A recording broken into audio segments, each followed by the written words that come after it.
Hi, sweeties. How are you doing? Welcome to Naya Sim, and thank you all so much for all the love and support. Hope you all are doing great. So, this is not a great news, but it's still something that we are going to share because what they've been trying to do is to dim the light to make sure that our people do not know what is going on, especially when it comes to history. Now, let's talk about this. You all remember Tulsa, Oklahoma, what happened in Tulsa, how the community was burned down and all that. There were survivors of that, but as of yesterday, Oklahoma Supreme Court rejects Tulsa race massacre survivors' lawsuit for reparations, right? That the survivors of the Tulsa race massacre will get $0, that they are not qualified for any compensation whatsoever. And and this is really something that I don't know if I don't know if I was expecting something different, but I am kind of disappointed because each time we try to talk about this, or Black people talk about all the massacres that happen in Black community, drowned, all the whole thing that happened in Black community, they are always like, you people were not the ones that experienced it. That it is okay to pay reparations for the people that experienced it, not the descendants. But right now, they are seeing the survivors and they are telling me that they cannot pay them because they do not deserve to get any reparations. You know what? Let's get it. So today, the Oklahoma Supreme Court dismissed the lawsuit brought on by the survivors of the Tulsa massacre that occurred in 1921. These people are still alive. They survived this. And the Supreme Court felt like their proximity to this doesn't mean that they should have any forms of reparations. Let's talk about Oklahoma for a minute. Oklahoma has a Republican governor. It has a trifecta, a Republican trifecta, which means the governor, the House, and the Senate are all ran by Republicans. But it doesn't stop there.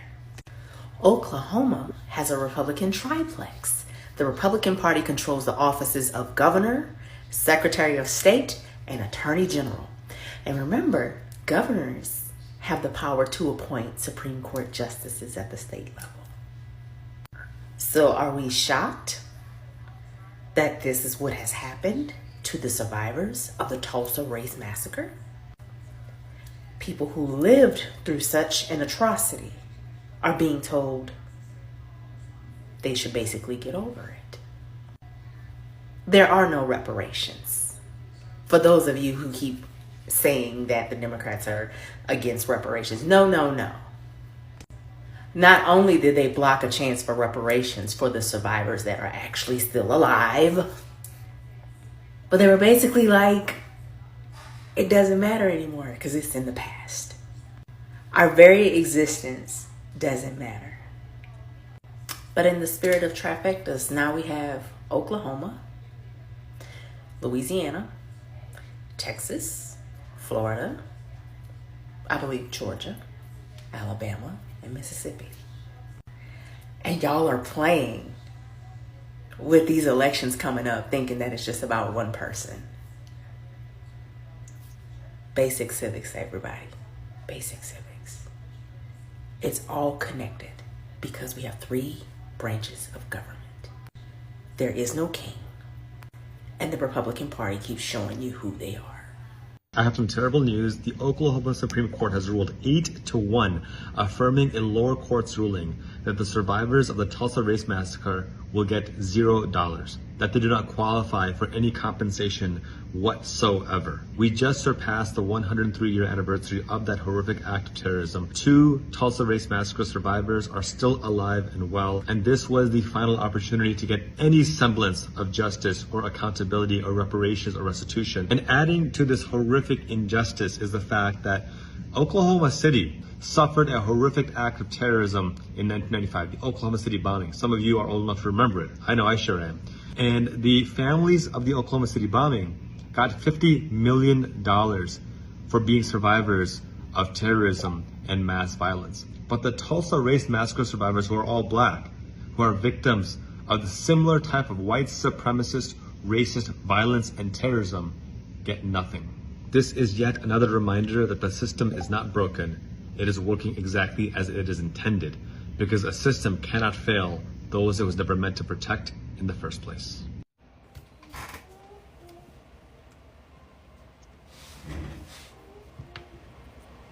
Don't ever fucking say shit to me about how long ago. Shut the fuck up.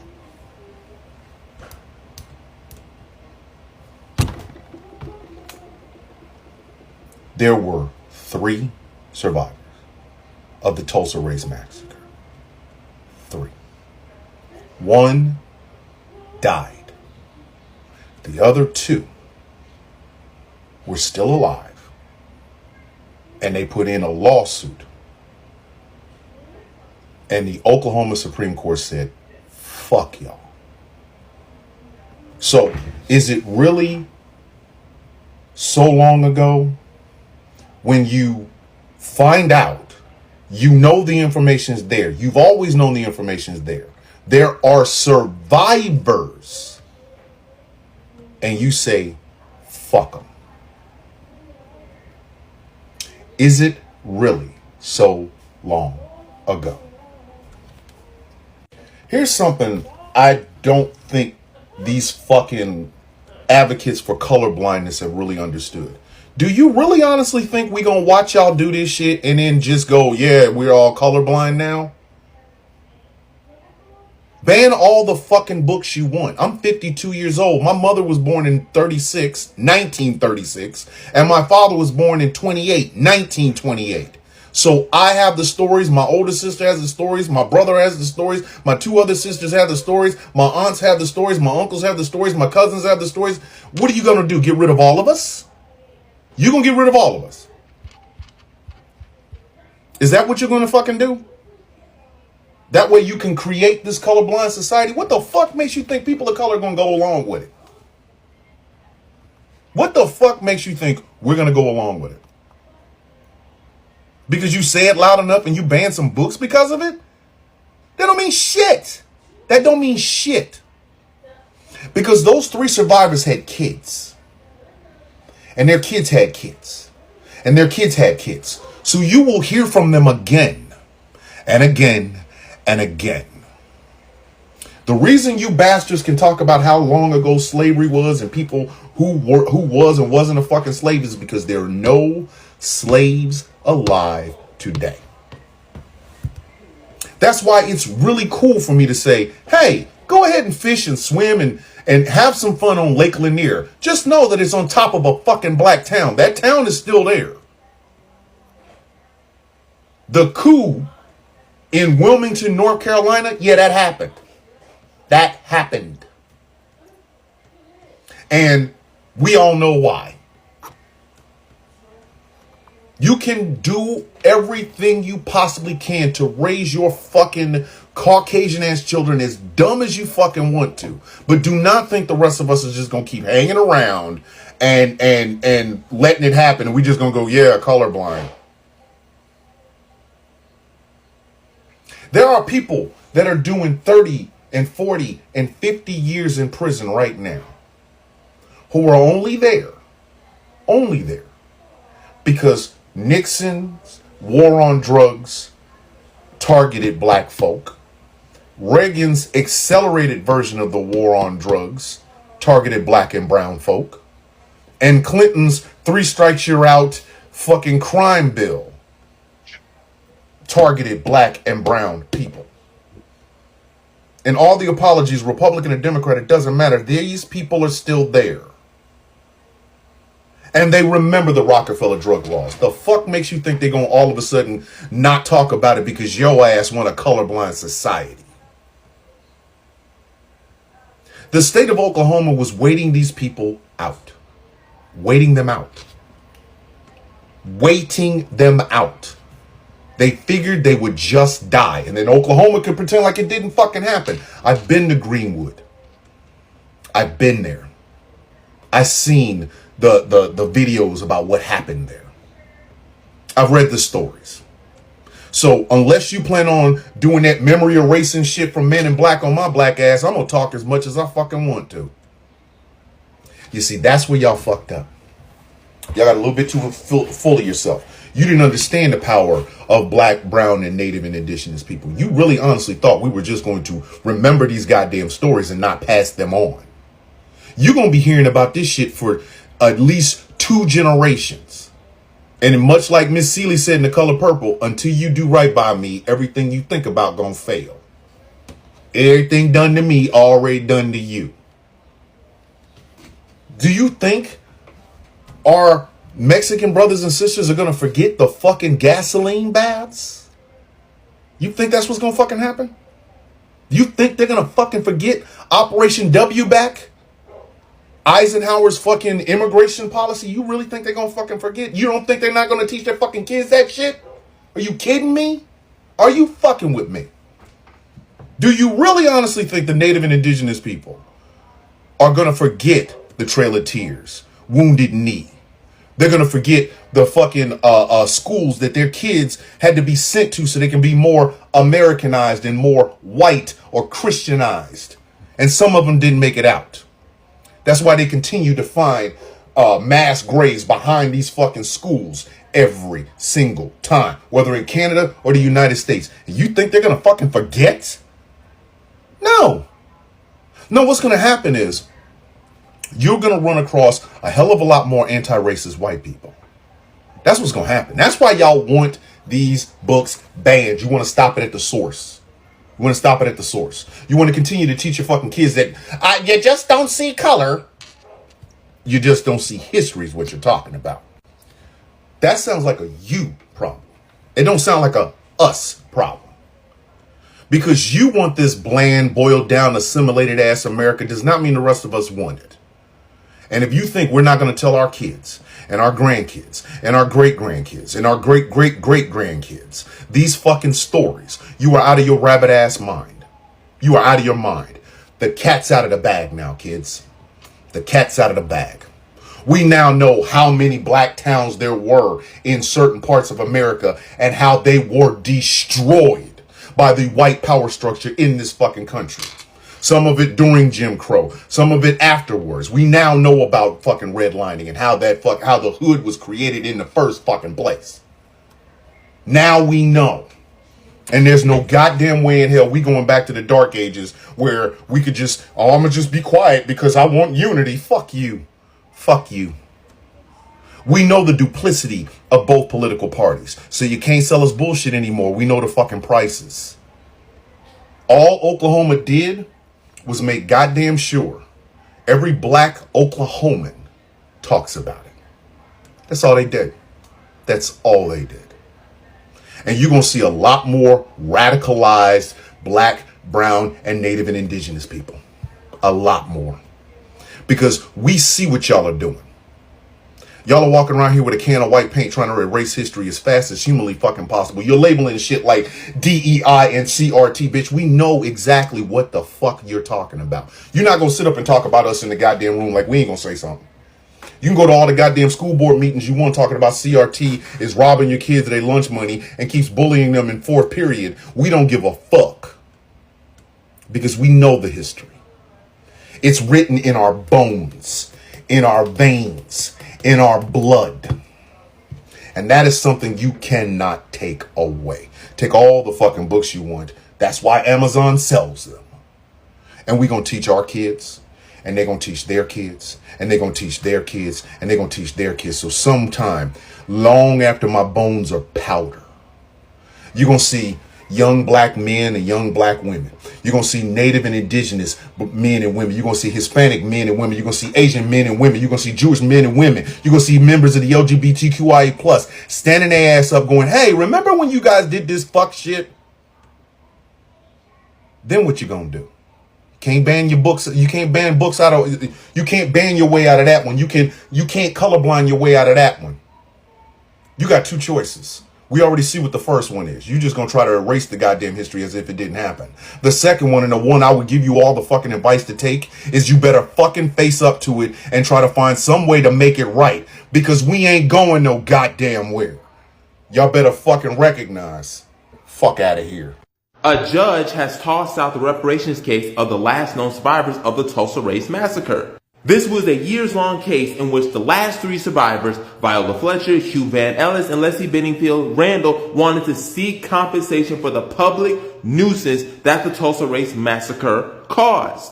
And guess what the judge said? The judge said just because you are tied to an historical event doesn't mean you have the right to seek compensation. These three survivors saw their whole neighborhood get burned, get bombed, and hundreds of people died. We can directly tie that massacre to the situation they are in right now. How their lives were ruined. And you say they don't deserve compensation?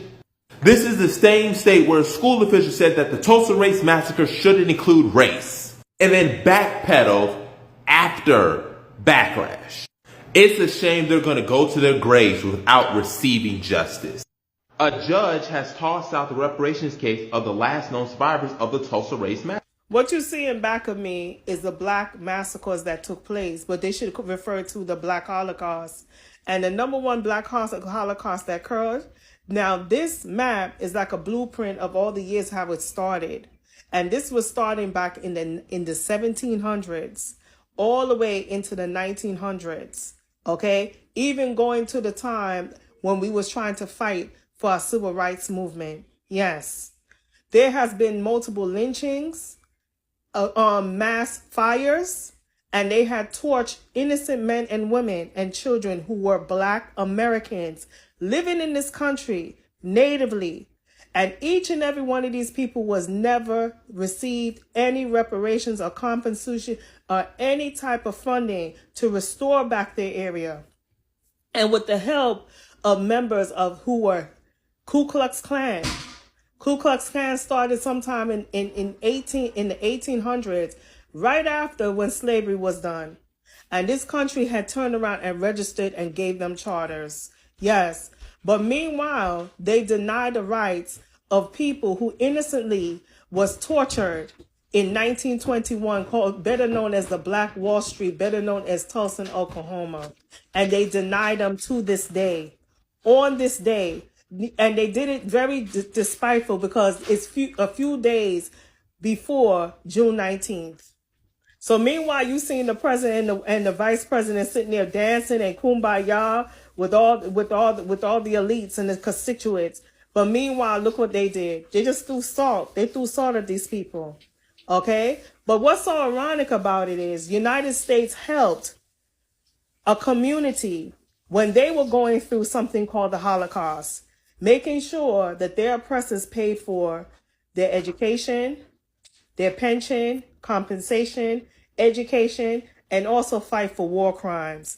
And every time when they feel like they're a target, America gives them nothing but millions to $18 in funding so they can turn around and start a war. Imagine that. And also help Ukraine. But they couldn't even turn around and give the people them in Tulsa, Oklahoma, give them compensation. But what is so ironic about it, in 1920, there was an Indian tribe called the Osage who pretty much was slaughtered. And it was 1 year after Tulsa, Oklahoma. And where was their reparations? They received, the people from Osage received their reparations, but not the people of Tulsa, Oklahoma, who was known as the people of blacks, who was known as the Black Wall Street. Imagine that. Some of them reached to the level of 100 and something years old, fighting every day, tooth and nail, to speak and tell their story, and did not receive any type of justice. America just don't like black people. I have some terrible news. The Oklahoma Supreme Court has ruled 8-1, affirming a lower court's ruling that the survivors of the Tulsa Race Massacre will get $0, that they do not qualify for any compensation whatsoever. We just surpassed the 103-year anniversary of that horrific act of terrorism. 2 Tulsa Race Massacre survivors are still alive and well, and this was the final opportunity to get any semblance of justice or accountability or reparations or restitution. And adding to this horrific injustice is the fact that Oklahoma City suffered a horrific act of terrorism in 1995, the Oklahoma City bombing. Some of you are old enough to remember it. I know I sure am. And the families of the Oklahoma City bombing got $50 million for being survivors of terrorism and mass violence. But the Tulsa race massacre survivors, who are all black, who are victims of the similar type of white supremacist, racist violence and terrorism, get nothing. This is yet another reminder that the system is not broken. It is working exactly as it is intended, because a system cannot fail those it was never meant to protect in the first place. I can't say I'm not shocked by this Supreme Court decision. Which one? The Oklahoma Supreme Court dismisses lawsuit of last Tulsa race massacre survivors seeking reparations.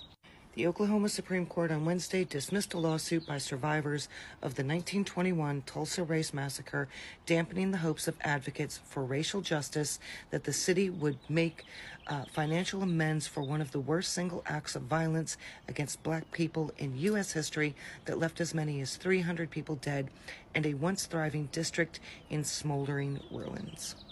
The lawsuit was brought under Oklahoma's public nuisance law, arguing that the actions of the white mob continue to affect the city today. It does. It contended that Tulsa's long history of racial division and tensions stemmed from the massacre. The city and insurance companies never compensated the victims for their losses, and the massacre ultimately resulted in racial and economic disparities that still exist today, the lawsuit argued. It sought a detailed accounting of the property and wealth lost or stolen in the massacre, the construction of a hospital in the North Tulsa, and the creation of a victims' compensation fund, among other things. Ironically, in 2019, Oklahoma's Attorney General used the public nuisance law to force opioid drug makers like Johnson & Johnson to pay the state $465 million in damages. Oklahoma is an absolute garbage pit, and Governor Stitt is a monster, and their Supreme Court is a disaster. These victims deserved justice years ago, back in the 20s. We're talking, this has been 100 years. When will it be enough for white people to stop victimizing the black community?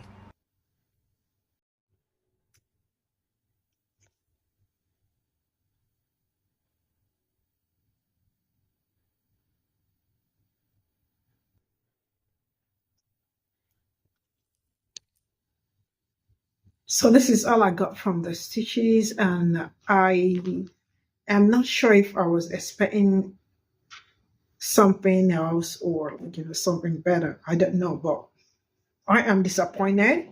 But I knew something like this was going to happen, because as last year this case was in court, and they actually, I think, adjourned till like yesterday. Yesterday being Wednesday, is Wednesday, that the case was adjourned. That the case was finalized. That according to them, that they are not qualified to get anything, reparations or compensation. So the survivors were denied reparations. And the fact that they did not see anything right with fixing what they did to those people is something really horrifying. Now, let me take us back. You know that each time we try to talk about what black communities that were burned down and drowned and all that, guess what they tell us? They ask, were you the ones that experienced it? Because you all know that reparation is something that black people have been on for years to this very moment, right? And they always ask, did you experience it? That if the people, like, they always try to gaslight, because they are always like, if the people that experience it are still alive, we can consider paying reparations. But if they are no longer alive, there is no need. And people keep telling them that, so what do you mean? Like, you mean the descendants do not deserve to get reparations? But now this is the people, they are still very much alive, right? Not like the descendants or anything. They were the ones that experienced the massacre, the burning down of buildings that left so many people homeless, right? And they still did not think they are fit to gain something out of everything that happened. Now, this is also to let you know that these people really do know what they are doing, because sometimes people try to make excuses that they are not ignorant. They know what they are doing. And this is them not wanting to pay the reparations, right? Because I am like thinking, what is going to become of them if they decided to agree, or like, if the court did not rule against them, saying that, yeah, we know that we did some certain things. The massacre took away your houses and all that. This is actually number one step for them to agree that they did something, that whatever happened maybe intentionally or not, but it is them acknowledging that they did something. So this is more like they are running away from being held accountable for what they did. And now the truth is that if there is way how these people will make sure that all this massacre that happened, it's no longer in history book or it's being cleaned up, they definitely will do that, right? Because this is something they've been wanting to do for a longer time, trying to erase some certain things. Why? Because they feel like in years to come, maybe the generations will not remember that there is a reparations or something like that, in order to be able to talk about it and get something out of it. So they are really fighting so hard to make sure that all this, this history that we talk about is something dead. If you check around the attack on DEI, African American history, if you remember, most books, they already banned them. Why? Because they feel like it hurts their feelings. It's violent. But that was people's experiences. That was people's life story. That was people's history, right? So it does not fit their narrative. So what do? Let's clear it off and get it out of the way. They are thinking there is a particular generation it gets. Nobody will remember that. But I am at the same time appreciative that so many platforms are talking about African American history. That's why someone actually said, why is it, a colored person came out to say, why is it that I have learned history that in my, how many years of school? He said 12 or 14 years of school, that he never learned anything. That the only thing he learned about African American history was from TikTok, from African Americans, right? So this is to tell you that if you are not knowledgeable enough or you are not enlightened enough, some people are not ready to to educate themselves too, right? One of the reasons why I keep saying, do not let your history die. Teach it to your kids. Talk about it. Spread it. It's been documented already, but we have to keep saying it so that it can be passed from generation to generation to generation, so that it does not cut off in a generation, right? So all this they are doing, it's actually medicine after death, because they know that they owe this and they are eventually going to pay it. How they will pay it is what I don't know. But this is a debt that they know that they owe, and they are running away from paying it. Let me know what you all think in the comment section. I'll see you all in my next video. Bye for now.